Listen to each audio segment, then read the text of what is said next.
शुरू नाम से अल्लाह के जो बड़ा मेहरबान निहायत रहम करने वाला है। وكان من دعائه عليه السلام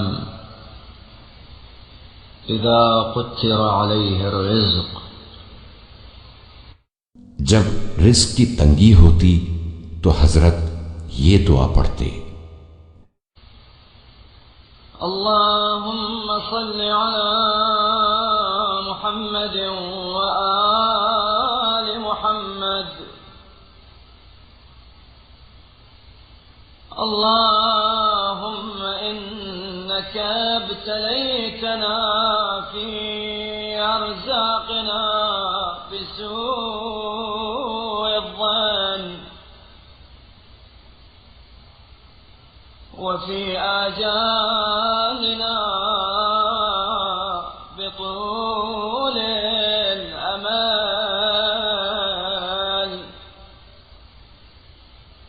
حتى التمسنا أرزاقك من عند المرزوقين وطمعنا بآمالنا في أعمار المعمرين، فصل على محمد وآله وهب لنا يقينا صادقا تكفينا به من مؤونة الطلب، وألهمنا ثقة خالصة تعفينا بها من شدة النصب، واجعل ما صرحت به من عدتك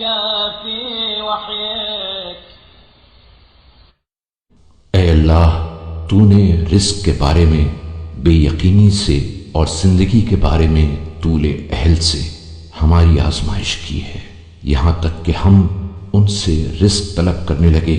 जो तुझसे रिस्क पाने वाले हैं, और उम्र रसीदा लोगों की उम्रें देखकर हम भी तराज़ी उम्र की आरज़ुएं करने लगे। ऐ अल्लाह, मोहम्मद सल्लल्लाहु अलैहि वसल्लम और उनकी आल पर रहमत नाज़िल फरमा और हमें ऐसा पुख्ता यकीन अता कर जिसके जरिए तू हमें तलब व जुस्तजू की ज़हमत से बचा ले और खालिस इत्मीनानी कैफियत हमारे दिलों में पैदा कर दे, जो हमें रंज व सख्ती से छुड़ा ले और वही के जरिए وأتبعته من قسمك في كتابك قاطعا لاهتمامنا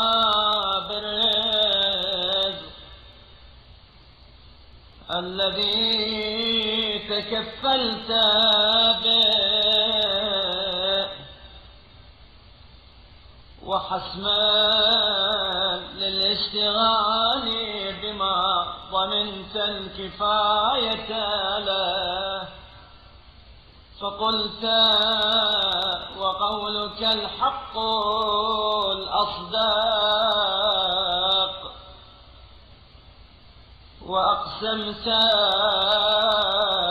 وقسمك الأبر الأوفى، وفي السماء رزقكم وما توعدون. ثم قلت فورب السماء والأرض إنه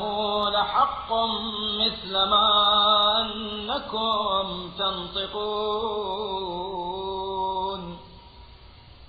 برحمتك يا أرحم الراحمين। जो वाज़े और साफ वादा तूने फरमाया है और अपनी किताब में उसके साथ साथ कसम भी खाई है, उसे उस रोजी के एहतमाम से जिसका तू जामिन है सबकदोशी का सबब करार दे, और जिस रोजी का जिम्मा तूने लिया है इसकी मशगूलियतों से अलहदगी का वसीला बना दे। चुनाचे तूने फरमाया है और तेरा कौल हक और बहुत सच्चा है, और तूने कसम खाई है और तेरी कसम सच्ची और पूरी होने वाली है कि तुम्हारी रोजी और वो कि जिसका तुमसे वादा किया जाता है आसमान में है। फिर तेरा इरशाद है, जमीन और आसमान के मालिक की कसम, ये अम्र यकीनी और कतई है जैसे ये कि तुम बोल रहे हो। बिस्मिल्लाहिर्रहमानिर्रहीम।